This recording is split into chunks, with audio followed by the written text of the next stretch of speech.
The Scream is one of the most famous and recognizable pieces of art in the world. It was done by artist Edvard Munch, and it's more than just a work of art. Well, it's actually 4 different works, but it's actually even more than that. But wait, there's more. It's a part of pop culture.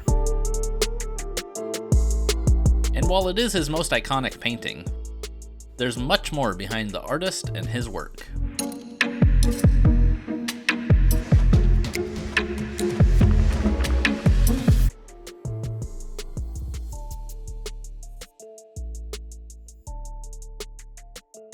Edvard Munch was born in Norway in 1863, the second oldest in a family of 5 children. When he was just 5 years old, his mother died from tuberculosis, and his father, who suffered from mental illness, continued raising the children, along with their Aunt Karen, who took over the household. At the age of 14, Edvard's oldest sister Sophie also died from tuberculosis. His father was a fundamentalist Christian and went through phases of depression and bouts of anger, believing that the family's illnesses were part of a divine punishment. He would give the children lessons on religion and history, occasionally reading stories from writer Edgar Allan Poe, which left Edvard with a morbid fascination with death. Illness was a common theme of his childhood.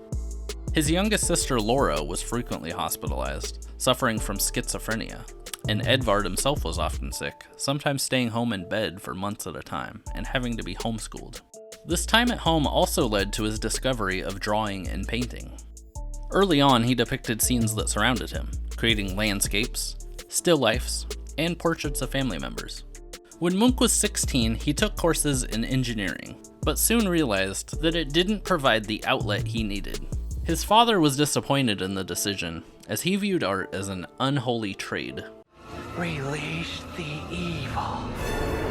His Aunt Karen encouraged him to further pursue art, and in 1881 he was enrolled in the Royal School of Art and Design, where he was instructed by well-known naturalist painter Christian Krogh. The following year, Munch and 6 of his friends rented a studio where they would work.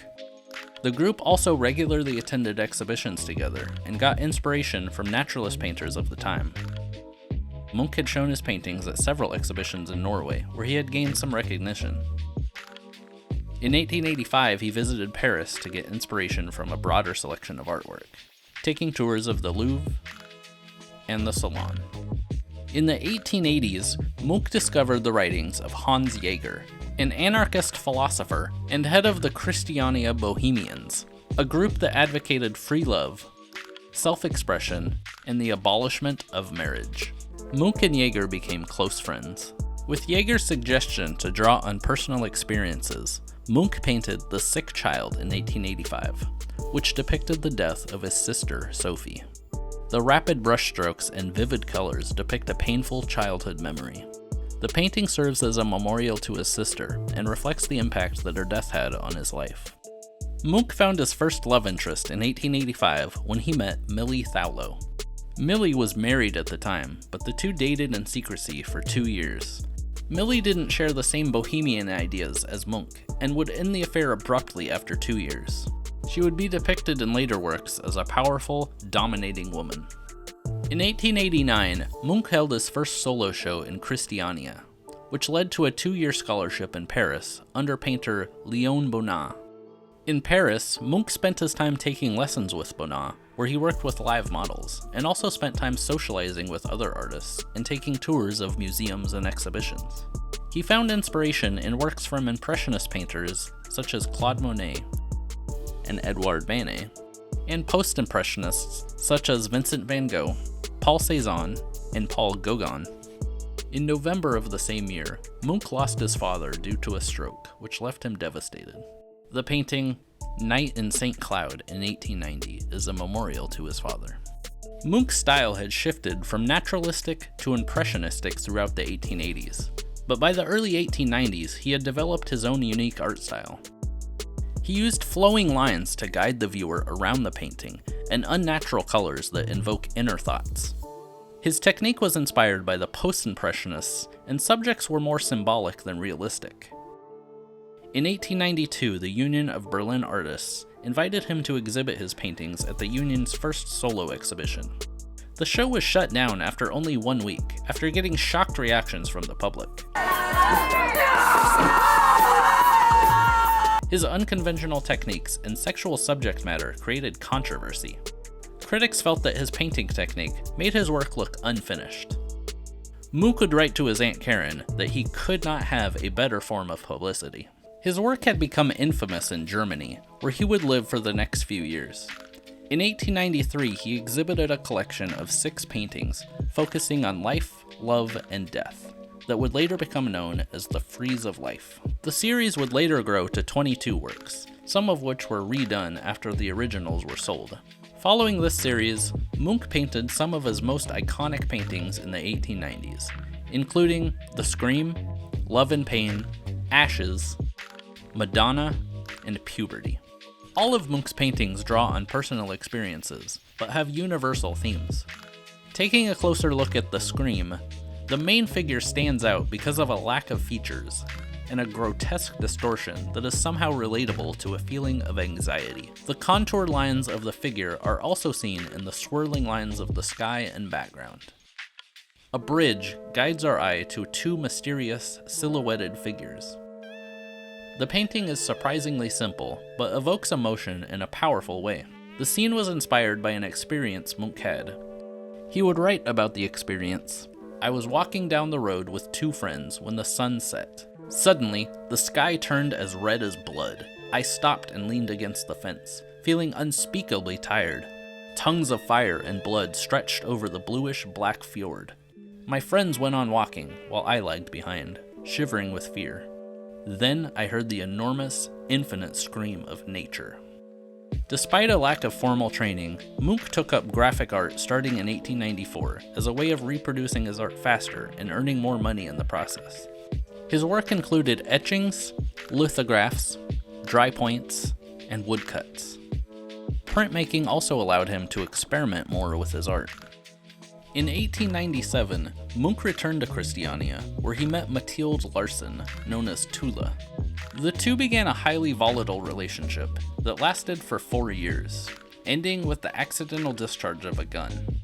Although exact details are unknown, the end result was that Munch's left middle finger was partially shot off. Munch later took a painting that he had done of the two and sawed it in half. In 1903, Munch met a violinist named Eva Madocci, and the two started a relationship that alternated between friendship and romance over many years. It would be the healthiest relationship that Munch had, as the two had mutual respect for each other. Despite this relationship, Munch's mental health declined over the years, and he drank excessively.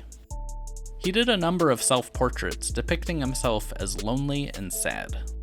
In 1908, after a nervous breakdown, he finally sought help for his mental health and was committed to a clinic in Copenhagen, where he stayed for several months. After leaving Copenhagen, Munch returned to Christiania, and the dark themes of his earlier work were gone. He took an optimistic approach to his work, and his color palette was now brighter and more vibrant. He painted lighter subjects, like landscapes, farm workers, and scenes of daily life. Museums started purchasing his work as they were more well received by the public. Did you know that? Christiania, where Munch lived, was renamed to Oslo in 1924. From 1909 to 1916, he worked on the University of Oslo's Assembly Hall, where he painted 11 bright and colorful images. He created over 140 drafts and sketches of the paintings over the years, before the works were finally completed. Munch's lighter tone would carry on through the 1920s and 30s, where he painted many landscapes, commissioned portraits, and occasional self-portraits. He lived mostly in solitude during this period, but still painted regularly. He did a series of self-portraits after a near-fatal case of influenza during the 1918 pandemic, highlighting his frail appearance. In 1930, he did a self-portrait after a blood vessel burst in his eye, which left his vision temporarily impaired. Shortly before World War II, several of Munch's paintings were removed from German museums for being what the Nazis called degenerate art. 82 in total were removed, and 71 were later returned, including the most famous, The Scream. Many artists at the time had their work removed from German museums. In 1940, German troops invaded Norway. Munch, worried about the future of his artwork, changed his will, leaving all of his work to the municipality of Oslo. On December 19, 1943, an explosion shook the city of Oslo. Munch was awoken by the explosion and went outside into the cold.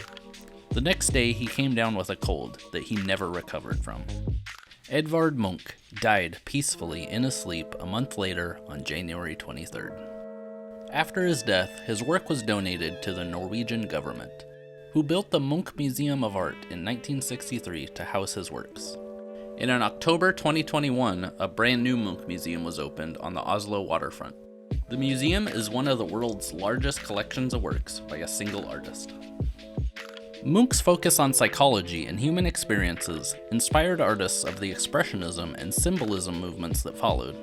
Artists like Henry Matisse, Paul Klee, Vasily Kandinsky, and Ernst Ludwig Kirchner all found inspiration in Munch's work. His universal themes and focus on the human condition continue to inspire artists today. The Scream is known all over the world, but what about his other work? Is there a reason it gets overshadowed? Or does it not capture similar emotions? Let me know any thoughts you have about this artist in the comments. And if you'd like to see more videos like this, please consider liking, subscribing, and clicking the bell.